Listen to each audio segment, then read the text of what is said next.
Hello అండి, ఈయన రాసిన కామెంట్లో క్వశ్చన్స్ చూడండి. Valuables are kept in the locker, spectacles are broken అని అంటూ ఉంటాం కదా. అంటే అక్కడ V2 యూజ్ చేసాము, దాని మీనింగ్ ఏంటి, టెన్స్ ఏంటి అన్నట్టు అడిగారు కదా. ఇలాంటి ఒక క్వశ్చన్ ఆన్సర్ చేయాలంటే షార్ట్ వీడియో సరిపోదుగా. అందుకే ఆ చైర్ అలా పక్కకు తోసేసి ఇలా ఆన్సర్ చేద్దాం అనుకుంటున్నా. ఫస్ట్ థింగ్ ఏంటంటే అది V2 కాదు. ఇంకొకటి ఏంటంటే నెక్స్ట్ థింగ్, V2 ఎప్పుడు కూడా ఏ హెల్పింగ్ వర్బ్స్తోనూ రాదు. ఇది బాగా గుర్తుపెట్టుకోండి. ఈజ్, యామ్, ఆర్ పక్కన, లేదంటే was, were, have been, has been, have, has had వీటి పక్కన ఉన్నాయి అంటే అది V3 అయి ఉంటుంది. కానీ V2 ఎప్పటికీ అలాంటి ఒక హెల్పింగ్ వర్బ్స్తో రాదు, ఎక్కడా రాదు. ఇంగ్లీష్ మొత్తానికి మీరు ఎక్కడ వెతికినా V2 ఒక హెల్పింగ్ వర్బ్ ముందు అసలు ఉండదు. Subject V2, that's it. Okay, subject ఉంటుంది, V2 ఉంటుంది. ఈ ప్లస్లు మైనస్లు రాయడం ఇష్టం లేదు కానీ మీకు ఇలా చెప్తేనే అర్థమవుతుంది కదా. ఫస్ట్ థింగ్ ఏంటి, that's not V2 there, that's not V2. Subject V2 వస్తుంది కానీ ఏ హెల్పింగ్ వర్బ్తో V2 రాదు. అండ్ నెక్స్ట్ థింగ్, అది V3 ప్రెజెంటా, పాస్టా, ఫ్యూచరా అని అంటే నేను చాలా వీడియోస్లో చెప్పాను, షార్ట్స్లలో కూడా చెప్పాను. V3 అన్నది ప్రెజెంట్కి వాడతాం, పాస్ట్కి వాడతాం, ఫ్యూచర్కి వాడతాం. దాని ముందున్న హెల్పింగ్ వర్బ్స్ని బట్టి మనం దాన్ని అర్థం చేసుకోవాలి. చాలామంది అనుకుంటాం కదా ప్రెజెంట్ అంటే V1, V2 past, V3 future. ఎవరు చెప్పారు అట్లా? ఎక్కడ రాసి కూడా ఉండదు అట్లా. ఓకే, సో V3 అన్నది ప్రెజెంట్లో వాడతాం, పాస్ట్లో వాడతాం, ఫ్యూచర్లో కూడా వాడతాము. ఓకేనా? ఇప్పుడు ఆ సెంటెన్సెస్ విషయానికి వస్తే, spectacles are broken, valuables are kept in the locker అని అంటే అది passive voice. And remember one more thing, is, am, are వీటి పక్కన గనక మీరు V3 వర్బ్ చూస్తే, ఫోర్త్ పాయింట్ అనుకోండి, ఈస్ పక్కన కానీ, యామ్ పక్కన కానీ, ఆర్ పక్కన కానీ V3 ఉంది అంటే అది ప్యాసివ్ వాయిస్. ఏ టెన్స్ అంటే సింపుల్ ప్రెజెంట్ టెన్స్. మీకు తెలుసు కదా సింపుల్ ప్రెజెంట్ టెన్స్ ఎప్పుడు వాడతాము, జనరల్ యాక్షన్స్, జనరల్గా అలా జరుగుతుంది, లేదంటే రెగ్యులర్గా అలా జరుగుతుంది. మీకు ఇంకా సింపుల్ ప్రెజెంట్ టెన్స్కి ఏ యూసేజ్ అయితే ఉంటుందో ఈ ఈజ్, యామ్, ఆర్ పక్కన V3 వచ్చినా కూడా అదే యూసేజే ఉంటుంది. ఇక్కడ V2 రాదా అంటే అస్సలు రాదు, చెప్పాను కదా. V2 అన్నది ఈ హెల్పింగ్ వర్బ్స్తో రాదు. అది బాగా గుర్తుపెట్టేసుకోండి, so that you will never make any mistakes. Is, am, are పక్కన V3 ఉంటే ఏంటది? Passive voice. దాని అర్థం ఏంటి? జనరల్గా అలా జరుగుతుంది అని. ఇప్పుడు చెప్పండి ఇంకా మీరే. స్పెక్టికల్స్ వదిలేయండి, దాని సంగతి మళ్ళీ చూద్దాం. Valuables are kept in the locker అంటే వాల్యుబుల్స్ లాకర్లో పెట్టబడతాయి అని అర్థం.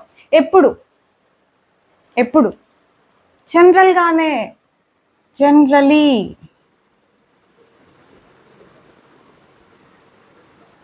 జనరల్గానే, మామూలుగానే, యాక్చువల్గానే, యూజువల్గానే కదా వాల్యుబుల్స్ లాకర్లో పెట్టబడతాయి.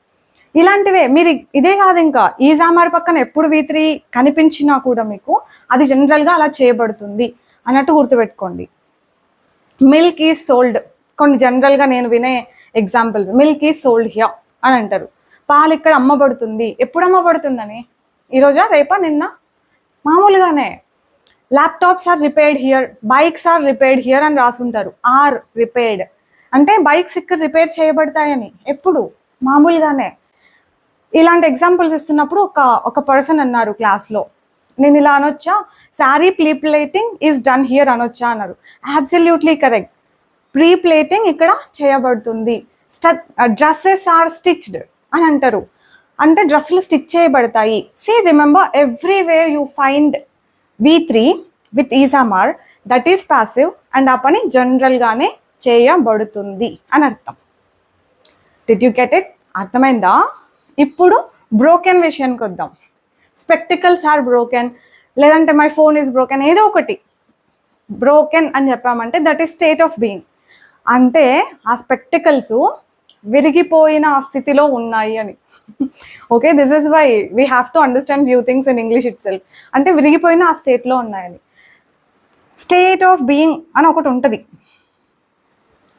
స్టేట్ ఆఫ్ బీయింగ్ అని. ఇప్పుడు స్పెక్టికల్స్ ఆర్ బ్రోకెన్ అన్నది ఇలాంటి కేసే అనమాట. స్పెక్టికల్స్ విరిగిపోయిన ఆ స్టేట్లో ఉన్నాయి అని అర్థం. ఓకేనా అండి? నాకు తెలిసి గ్రామాటికల్గా చూస్తే ఆ బ్రోకెన్ అన్నది వర్బ్ కాదు, అక్కడ అది అడ్జెక్టివ్ అవుతుంది. మీరు తీసుకున్న first examples valuables are kept in the lock, అదైతే కెప్ట్ అన్నది V3 అవుతుంది. ఇక్కడ బ్రోకెన్ అన్నది అడ్జెక్టివ్ అవుతుంది అనమాట. ఇలానే she is selected, they are eliminated, అలాంటివి కూడా స్టేట్ ఆఫ్ బీయింగ్స్, అంటే ఆ స్టేట్లో ఉన్నారు వాళ్ళని అర్థం. ఓకేనా? Yes, the main thing that you have to remember here is V2 అన్నది హెల్పింగ్ వర్బ్స్తో రాదు. That's one thing. V3 present past future కాదు, అది ఏ హెల్పింగ్ వర్బ్స్తో వస్తుంది అనే దానిపైన డిపెండ్ అయి ఉంటుంది, అదొకటి. తర్వాత ఈజ్ ఆర్ ఆర్ వచ్చిందంటే అది కంటిన్యూస్ అయిపోదు, ఇది కూడా గుర్తుపెట్టుకోండి. ఎందుకంటే she's tired, it is valuable, she's very patient, ఇలాంటివి ఉంటాయి. అంటే అవన్నీ కంటిన్యూసా, ఐఎన్జి ఫామ్ లేదే అని చాలామంది, మళ్ళీ ఈ క్వశ్చన్ కూడా నన్ను ఆల్మోస్ట్ ప్రతి బ్యాచ్లో అడిగే క్వశ్చన్ అనమాట. అట్లా ఎట్లా వస్తాయి అట్లా డౌట్లు అంటే మనం నేర్చుకుని ఉంటాం. ఈజామార్ అంటే అది ప్రెసెంట్ కంటిన్యూస్ వర్బ్ ఐఎన్జి ఫామ్లో ఉండాలి, నేర్చుకుని ఉంటారు కదా. Subject plus is am are plus V4 plus ఇట్లా, అందుకే వస్తాయి అట్లా డౌట్లు. ఈ ఈజామార్ అన్నది ప్రెసెంట్ కంటిన్యూస్లోనే కాదు, ఇంకా చాలా రకాలుగా వాడతారు. అడ్జెక్టివ్స్తో వాడతారు. చూడండి ఇక్కడ V3తో వాడాము, ఏజ్ చెప్పడానికి, ప్రొఫెషన్స్ చెప్పడానికి, ఇంతకుముందు చెప్పినట్టు అడ్జెక్టివ్స్తోను, రిలేషన్స్ చెప్పడానికి, మనం ఎక్కడున్నామని చెప్పడానికి, అఫ్ కోర్స్ ఐఎన్జి ఫామ్స్తో ఇట్లా చాలా వాడతారు. అవి కూడా చెప్దును, కానీ వీడియో లెంత్ ఎక్కువ అయిపోతుంది. మనం షార్ట్స్ అయితే 2 గంటలన్నా చూస్తాం, కానీ ఏదైనా వీడియో యూస్ఫుల్ వీడియో 10 నిమిషాలు చూద్దామంటే మనకు బోర్ కొట్టేస్తుంది కదా. కావాలంటే అది నేను తర్వాత చెప్తా. ఈ రోజుకి ఈ కొన్ని పాయింట్స్ గుర్తుపెట్టుకోండి. I'm sure it will help you everywhere. Yeah, that's it for today. I'll see you all with another concept. Bye bye.